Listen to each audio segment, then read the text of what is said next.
به تو چی بهار چو بهار ای لاله، به تو دل ما چی داغ دار ای لاله. لاله به مثال لاله هنگامی حیا، رخسار ای سرخی تو نمود ای بالایه. گل در سری دیوار ما دست بکاره، کار چیدنی لاله یا دیدنی یاره. گل در سری دیوار ما دست بکاره، کار چیدنی لاله یا دیدنی یاره.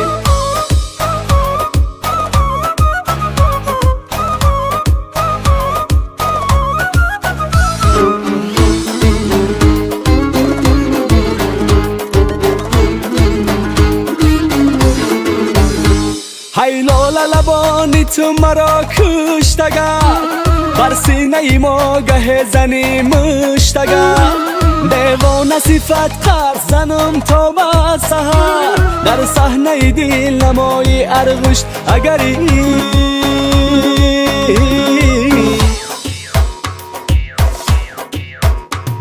گل در سری دیوار ما دست بکاره، کار چیدنی لاله یا دیدنی یاره. گل در سری دیوار ما دست بکاره، کار چیدنی لاله یا دیدنی یاره.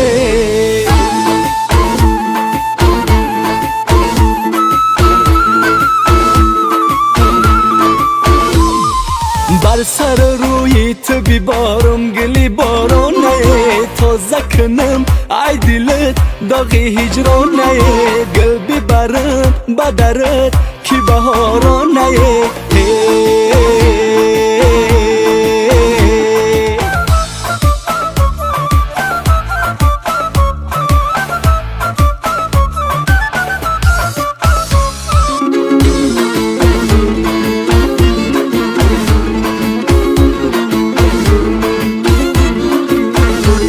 زیبا سنمی بزه مانند پری، هر بار بسوی ما یک منیگری. دل سوخته و دل فگار خون جگریه،